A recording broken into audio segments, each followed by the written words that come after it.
भारत ने कनाडा से अपने उच्चायुक्त यानी राजदूत संजय कुमार वर्मा और अन्य राजनयिकों को वापस बुलाने का फैसला किया है, ये आदेश जारी किया है। साथ ही कनाडा के जो दिल्ली स्थित उच्चायोग है, उसको भी समन भेजा है और कनाडा के 6 राजनयिकों को निष्कासित करने का फैसला किया है। संजय वर्मा का मैं कहूँगा तस्वीर दिखाएं। जिन कनाडा के 6 राजनयिकों को, ये संजय वर्मा हैं जो भारत के उच्चायुक्त हैं, कनाडा में भारत के राजदूत थे, उनको भारत ने बुलाने का फैसला किया है।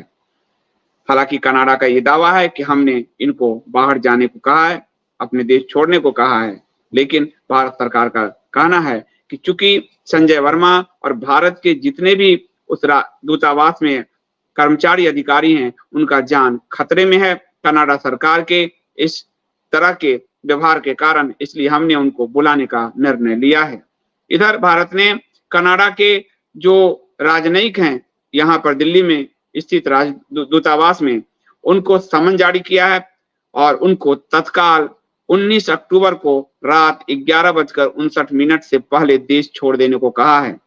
जिनको समन भेजा गया है उसमें कनाडा के कार्यकारी उच्चायुक्त स्टीवर्ट रॉस व्हीलर भी हैं शामिल और उप उच्चायुक्त पैट्रिक हेवर्ड भी इसमें शामिल हैं।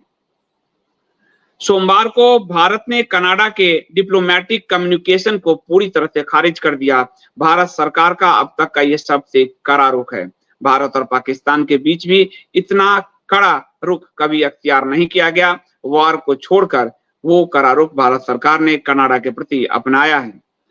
डिप्लोमेटिक कम्युनिकेशन को पूरी तरह से भारत सरकार ने खारिज किया और उन्होंने कनाडा में भारत के जो उच्चायुक्त हैं उनको साफ साफ वापस आने का निर्देश दिया है। वहां जो उच्चायुक्त है उन पर कनाडा ने, संजय वर्मा पर कनाडा ने यह आरोप लगाया है कि वो खालिस्तान के समर्थक एक्टिविस्ट हरदीप सिंह निज्जर की हत्या में जुड़े हुए थे। हरदीप सिंह निज्जर का 18 जून 2023 को उनकी हत्या हुई थी। उनको गोली मार दिया गया था एक गुरुद्वारा से बाहर आते हुए। वो वहां पर खालिस्तानी मूवमेंट को चलाने वाले लोगों में से शामिल थे। यहीं से भारत और कनाडा के बीच के रिश्ते गड़बड़ाने शुरू हुए। भारत ने कनाडा के रुख का विरोध किया और क्योंकि कनाडा ने हरदीप सिंह निज्जर की हत्या में भारत पर यह आरोप लगाया। भारत ने कहा कि कनाडा सिर्फ आरोप लगाता रहा है। कनाडा ने अभी तक एक भी सबूत ये पेश नहीं किया कि भारत के उच्चायुक्त या भारत की सरकार किसी भी तरह से हरदीप सिंह निज्जर की हत्या में शामिल है।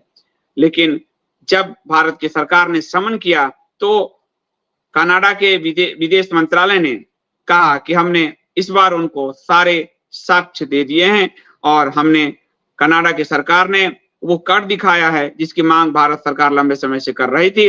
हमने कनाडा की जमीन पर कनाडा के नागरिक हरदीप सिंह निज्जर की हत्या से भारत के एजेंट के संबंध को लेकर पुख्ता सबूत उपलब्ध कराए हैं, ये स्टीवर्ट व्हीलर ने कहा है और अब भारत के ऊपर है कि वो इस पर क्या कार्रवाई करता है। भारत के विदेश मंत्रालय ने साफ साफ कहा है कि ट्रूडो सरकार के रवैये के कारण भारतीय राजनयिकों की सुरक्षा खतरे में है। हमें वर्तमान सरकार में अब कोई भरोसा नहीं रहा है। इसी को देखते हुए भारत सरकार ने कनाडा से अपने उच्चायुक्त समेत अन्य सभी राजनयिकों को वापस बुलाने का निर्णय लिया है। हमने कनाडा को बता दिया है कि ट्रूडो सरकार जिस तरह से भारत के खिलाफ अलगाववाद का समर्थन कर रही है, आतंकवाद का समर्थन कर रही है, उसके खिलाफ भारत के पास जवाब देने का अधिकार है और हम जवाब दे रहे हैं। भारत के इस पूरे मामले पर जो है निज्जर की हत्या में जो नाम आया है, अब तक कोई सबूत तो पेश नहीं किया गया है, लेकिन भारत के उच्चायुक्त ने और भारत के विदेश मंत्रालय ने इस पर कड़ा ऐतराज जताया है और उन्होंने कहा है कि ये प्रधानमंत्री, कनाडा के प्रधानमंत्री जस्टिन ट्रूडो अपने वोट बैंक को साधने के लिए कर रहे हैं। आपको बता दूं कि इस समय कनाडा में करीब 23 से 24% सिख हैं और सिखों की जो वहां पार्टी है उसने चुनाव में 24 सीट जीते थे और इस समय जस्टिन ट्रूडो की सरकार से उन्होंने समर्थन वापस ले लिया है, जिसके कारण जस्टिन ट्रूडो की सरकार अल्पमत में है और वो सिखों को के वोट को बनाए रखने के लिए ये भारत पर आरोप लगा रही है। विदेश मंत्रालय ने कहा कि हमें रविवार को कनाडा से एक डिप्लोमेटिक कम्युनिकेशन मिला था, जिसमें बताया गया कि कनाडा में चल रही एक जांच में भारत के उच्चायुक्त और अन्य राजनयिकों का जुड़ाव सामने आया है। भारत सरकार इन बेतुके आरोपों को खारिज करती है और यह सिर्फ वोट बैंक साधने का प्रयास है। विदेश मंत्रालय ने अपने उच्चायुक्त संजय वर्मा का बचाव किया और कहा कि उनका कैरियर 36 साल का है। वह जापान और सूडान में भारत के राजदूत रह चुके हैं। वो वर्मा इटली, तुर्की, वियतनाम, चीन में सेवाएं दे चुके हैं। उन पर इस तरह का आरोप लगाना पूरी तरह से एक अवमानना है और भारत इसका कड़ा जवाब देगा। आपको बताऊं कि हरदीप सिंह निज्जर की पिछले साल 18 जून को अज्ञात हमलावरों ने एक समूह ने हत्या कर दी थी और इसके बाद पिछले साल सितंबर में जस्टिन ट्रूडो ने वहां के संसद हाउस ऑफ कॉमन्स में कहा था निज्जर की हत्या में भारतीय एजेंट शामिल थे। वहां के संसद में मैं कहूंगा कि वो संसद वाला भी दिखाए, जो वहां के संसद में मौन भी निज्जर की हत्या पे, यानी भारत के लिस्ट में जो आतंकवादी है उसके लिए मौन रखा गया संसद में। संसद का दिखाओ। भारत ने कनाडा के नागरिकों को वीजा देना भी बंद कर दिया था। भारत में कनाडाई मिशन के 41 राजनयिकों को वापस जाना पड़ा था जो कनाडा के मिशन से जुड़े थे। नवंबर 23 में भारत ने कनाडा के लोगों के लिए वीजा सेवा बंद कर रखी थी। भारत शुरू से इस मामले में कह रहा है कि कनाडा ने निज्जर की हत्या के मामले में केवल आरोप दिया है, कोई सबूत अभी तक नहीं दिया है और वो जानबूझकर आरोप लगा रही है और सिर्फ सिख वोट बैंक को साधने के लिए कर रहे। देखिए, आतंकवादी निज्जर के लिए मौन रखा गया वहां की संसद में। जस्टिन ट्रूडो की सरकार से न्यू डेमोक्रेटिक पार्टी, जो सिखों की पार्टी है, जगमीत सिंह की पार्टी, उसने 4 सितंबर को समर्थन वापस लेने की घोषणा की। ट्रूडो की सरकार जो है इसके समर्थन से चल रही थी और वो अभी अल्पमत में है। हालांकि उन्होंने एक अन्य पार्टी से समर्थन वापस लिया है।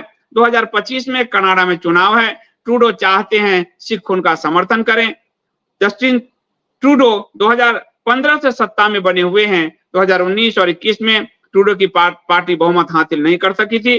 दूसरे के सहयोग से उन्होंने ये सरकार चलाई थी और यही भारत कह रहा है।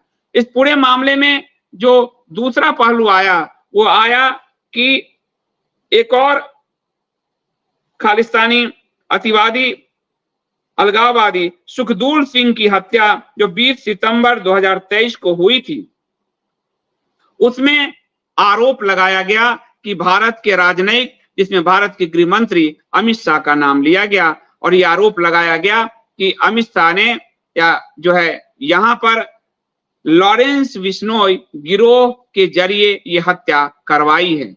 अभी तक 5 से 6 सिख, जो खालिस्तानी आतंकवादियों की हत्या हो चुकी है और वो सब हत्या का आरोप लॉरेंस बिश्नोई गिरोह पर लगा है।